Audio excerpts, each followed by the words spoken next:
Lai atvērtu individuālo atbalsta plānu reģistru, jāspiež uz moduļa IAP. Rezultātā tiek atvērts moduls, kurā ir redzama sadaļa individuālajā atbalsta plāni un sadaļa atbalsta pasākumi. Šeit tiek attēlot dati par plāniem saraksta veidā. Saraksts satur šādas kolonas. Tātad izglītojumā ID tiek attēlots izglītojumā identifikācijas numurs, uz kuru uzklikšķinot tiek atvērta IAP izglītojumā kartiņa. Pašvaldība tiek attēlots pašvaldības nosaukums, kurā atrodas izglītības iestāde un kurā izglītojamais saņem IAP. Izglītības iestāde tiek attēlota izglītības iestāde, mācību gads, tiek attēlots mācību gads, kuram ir reģistrēts IAP, semestris, plānotais finansējums, tiek attēlots kopējais plānotais finansējums atbilstoši ievadītajiem atbalsta pasākumiem, spēkā no spēkā līdz, tiek attēlots laika periods, kuram ir spēkā ievadītais IAP, varbūt vienāds attiecīgā mācību gada perioda, varbūt īsāks gadījumā, ja atbalsta pasākumi netiek saņemti no mācību gada perioda sākuma. Un tālāk tiek attēlots IAP status un sagatavotais. Ir iespējami divi veidi, kā meklēt sarakstā, izmantojot brīvo meklēšanu un izmantojot strukturēto meklēšanu. Šajā laukā ir iespējams ievadīt un meklēt informāciju pēc jebkuriem datiem, kas attēlot sarakstā. Lai veiktu meklēšanu, laukā jāievada meklēšanas kritēriji un jāspiež spoga meklēt. Piemēram, sameklēsim pēc sagatavotāja un spiedīsim pogu meklēt. Tātad tiek atlasīts saraksts atbilstoši meklēšanas kritērijiem. Lai notīrītu, spiežam notīrīt. Un tātad, lai atlasītu atpakaļ, visu sarakstu jāspiež meklēt. Savukārt strukturētajā meklēšanā ir iespējams atlasīt ierakstus pēc konkrētiem laukiem. Kā jau visos sarakstos, pēc reģiona, pēc pašvaldības, pēc izglītības iestādes, kā arī pēc mācību gada, semestra, IAP statusa, PMP riska grupas, reģistrētā riska. Atgādinu, ka jebkuros šajos laukos ir iespējams meklēt, ievadot teksta daļu. Piemēram, uzreiz tiek atlasīts vēlamais meklēšanas kritērijs. Tātad ir iespējams arī meklēt pēc personas ar invaliditāti, pēc izglītojamā dzimuma un pēc dzimšanas datuma no līdz. Sarakstu ir iespējams arī eksportēt, spiežot uz ikonas, saglabāt Excel. Un tātad atkarībā no izmantojamās pārlūku programmas dati tiek lejupielādēta vai tiek paprasīts to lejupielādēt uz darbstacijas. Tātad atvērsim datņu apskatēju un redzam, ka tiek attēloti visi dati, kādus mēs redzējām sistēmā saraksta veidā.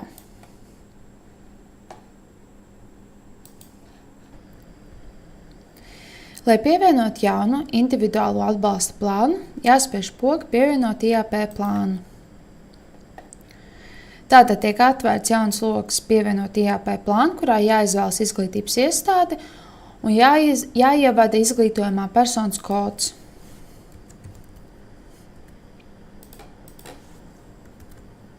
Un tālāk jāspiež pogu saglabāt.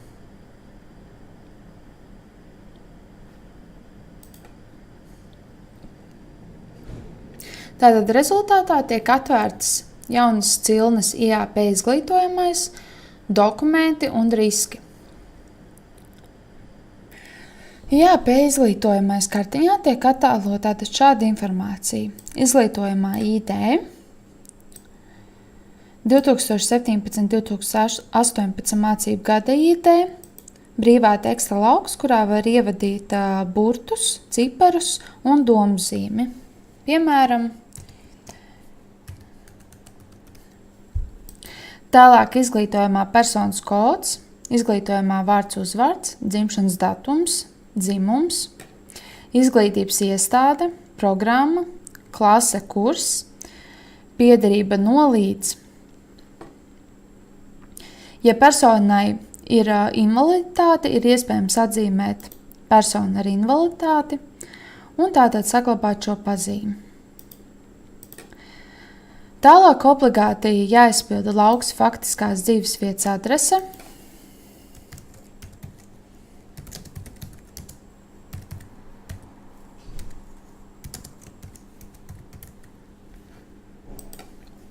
Un mācību gads, semestris, IAP sākuma datums, beigu datums tiek ielasīti automātiski, skatoties pēc šīs dienas datuma.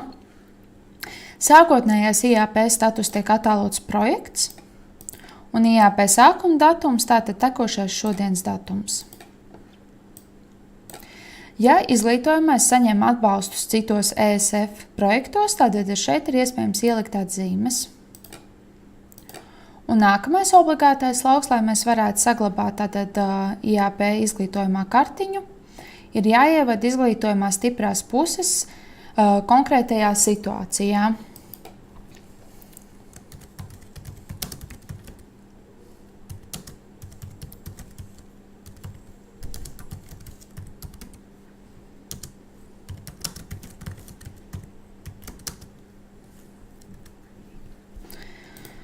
Un tālāk, kad tas ir izdarīts, pie izglītojamais pārstāvis no izglītošās izvēles jāizvēlās vai nu izglītojamais vai viņa pārstāvis.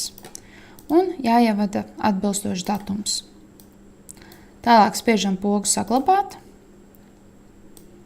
Un tātad visi mūsu ievadītā informācija tiek saglabāta. Un formas apakšā mēs redzam jaunu lauku komentārus un apstiprināt.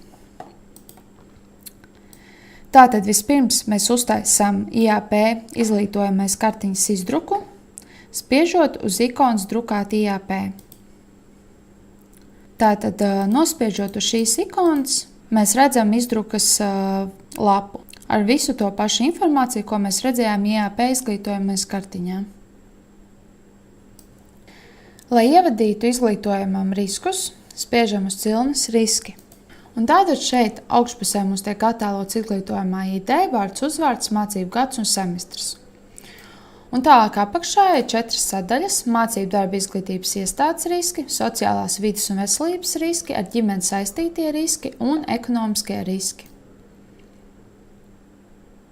Zem katras no šīm sadaļām ir iespējams aizpildīt tātad riskus un to pamatojumus, un rezultātā, lai saglabātu informāciju, jāspiež poga saglabāt.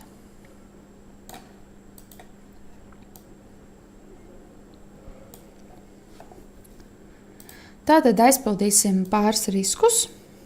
Zem cilnes ekonomiskie riski. Pie riska nepietiekami finansiālie resursi pamatvajadzību nodrošināšanai. Izvēlēsimies no izkrītošās izvēles vērtību jā. Un kā redzam, automātiski izvēloties vērtību jā, lauks riska pamatojums kļūst kā sarkans lauks. Tas nozīmē, ka tas lauks ir jāizpilda obligāti. Ja mēs lauku neaizpildīsim un spiedīsim saglabāt, tiks izdots atbilstošais paziņojums, ka nav aizpildīti visi obligātie lauki.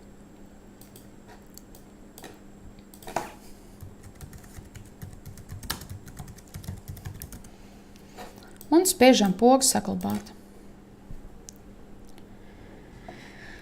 Tālāk, zem cilnes mācību darba izglītības iestādes riski, pie riska zemi mācību sasniegumi, izvēlamies tātad vērtējumu no 1 līdz 3, ievadam pamatojumu,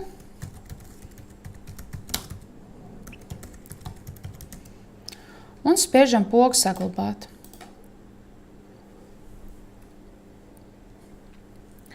Rezultātā tiek izdots informatīvs paziņojums, riski saglabāti, jāpievieno liecības kopija. Tad tagad atvērsim sadaļu dokumenti un pievienosim šo liecības kopiju. Spiežam pogu pievienot dokumentu. Tātad šeit obligātais lauks ir dokumenta veids un datne.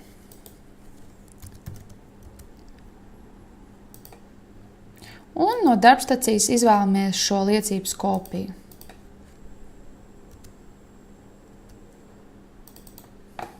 Un spiežam pogu pievienot. Un tātad rezultātā tiek izdots paziņojums, ka datne saglabāta un dokuments tiek attēlots dokumentu sarakstā. Datni ir iespējams arī lejupielādēt, spiežot uz datnes nosaukuma saites. Tālāk pievienosim jaunu dokumentu, ēdināšanas rēķinu. Izvēlamies tātad ēdināšanas rēķins, un kā redzam, automātiski lauki mēnesis un summa kļūst kā aktīvie lauki. Un tātad tie ir jāizpilda obligāti. Tātad ievadam mēnesi un ievadam summu. Un tātad vēl pēdējais solis izvēlamies datni no darbstacijas. Spiežam pogu pievienot. Un, kā redzam, mums tiek izdots paziņojums, ka datnes augšupielāde neizdevās. Šajā laika periodā izglītojumam IAP nav reģistrēts plānots atbalsta pasākums ēdināšana apmaksa. Tādēļ nav iespējams pievienot izdevumu dokumentu ēdināšanas rēķins. Labi, tātad spiežam pogu labi, spiežam pogu atcelt un dodamies uz atbalsta pasākumu cilni. Tātad šeit mēs redzam, ka tiek attēlots 3 sadaļas – plānotie pasākumi, saņemtie kopsavilkums un saņemtie detalizācija. Un automātiski tiek ielasīts izglītojumā ID un viņa atbalsta pasākumi. Lai pievienotu atbalsta pasākumu, tātad atveram atbalsta pasākumu kartiņu, spiežot uz saiti izglītojumā ID. Tātad šeit mums tiek atvērta atbalsta pasākumu kartiņa, kurā mēs redzam informāciju par izglītojumu, riska grupu un risku. Un tātad šeit mums ir jāizvēlās atbalsta pasākumu veids. Tātad izvēlamies ēdināšanu. Un, kā redzam, automātiski plānotais finansējums kļūst kā obligātais lauks un tiek attēlots informatīvs lauks, ka ēdināšanas izmaksas nevar pārsniegt 70 eiro mēnesī. Tātad ievedam summu, piemēram 65, un spiežam saglabāt. Un, kā redzam, tāda plānotais finansējums tiek attēlots mūsu ievadītā summa 65, un pie atbalsta pasākuma veida tiek attēlots veids ēdināšana. Un tagad, ja mēs atvērtu sadaļu dokumenti un spiestu pogu pievienot, izvēlamies ēdināšanas rēķins, izvēlamies mēnesi un summu, kā arī datni. Un spiežot pogu pievienot, tātad mēs varam pievienot ēdināšanas rēķinu. Tālāk atgriezīsimies uz atbalsta pasākumiem un ievadīsim vēl vienu atbalsta pasākumu. Spiežam izglītojumā ID un, kā redzams, šajā gadījumā, atsaucoties uz riska grupu un risku, tiek attēlotas konsultācijas tikai. Izvēlamies un tātad automātiski tiek ielasīti pedagogi. Un tātad pedagogs mums jāizvēlās no šī piedāvātā saraksta.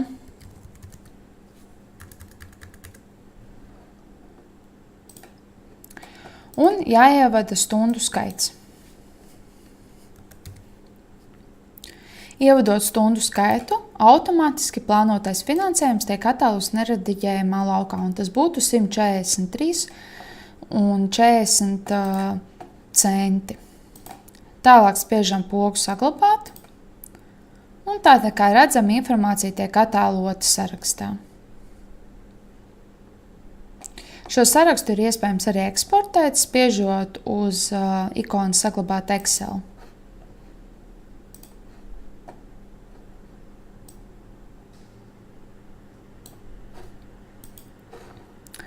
Un katrā no šiem sarakstiem mums tiek attēlota arī izvērstā meklēšana, kur mēs varam atlasīt sarakstu pēc konkrētiem meklēšanas kritērijiem, kā jebkurā citā sarakstā. Piemēram, pēc reģiona, pašvaldības, mācību gada vai IAP aktīvs nodatums un citiem. Kad visi dati ir savadīti, un mēs vēlamies apstiprināt IAP plānu, atgriežamies uz IAP izglītojamais kartiņu,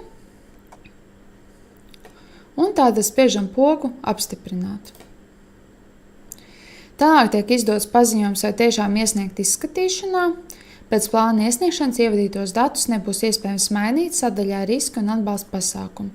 Spiežam pogu iesniegt, un rezultātā tātad mums parādās plāna saskaņošanas plāns. Un ja mēs uztaisītu tagad izdruku, tātad šeit mēs redzam, ka ir parādījusies papildu informācija no mūsu ievadītajiem datiem. Un šobrīd tātad izglītības iestādes direktoram ir nosūtīts uzdevums par plānu saskaņošanu. Tad, kad visi plānā iesaistītie ir veikuši saskaņošanu, IAP status tiek attēlots kā īstenošanā. Un tātad apakšpusē mēs redzam personas, kuras ir saskaņojušas, statusus un datumus. Plānu ir iespējams dzēst, pārtraukt un pārskatīt. Ja mēs nospiežam pogu dzēst, tiek izdots paziņojums, nepieciešams ievadīt dzēšanas pamatojumu. Ievedam pamatojumu, spiežam pogu dzēst, vēlreiz spiežam pogu dzēst, un tātad IAP status kļūst neaktīvs. Lai atsāktu plānu, jāspiež poga atsākt. Un tātad plāns ir atkal statusā īstenošanā. Lai pārskatītu plānu, jāspiež poga pārskatīt. Pēc tam tiek izdots paziņojums, vai tiešām vēlaties pārskatīt, pēc datu labošanas ir jāveic atkārtos saskaņošanas process. Ja mēs nospies pogu pārskatīt, tātad uzdevums aiziet izglītības iestādes direktoram, un tātad saskaņošanas process sāktos no sākuma. Lai pārtrauktu plānu, jāievada pārtraukšanas komentārs,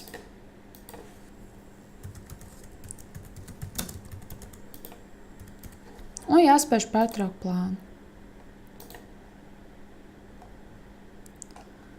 Tātad šajā brīdī IAP status kļūs apturēts, un, lai atsāktu plānu, spiežam pogu atsākt. Un status kļūst atkal īstenošanā. Tātad, ja mēs atveram dokumentu sadaļu, mēs varam pievienot vēl papildus dokumentus, ja nepieciešams, vai dzēst esošo, spiežot pogu dzēst.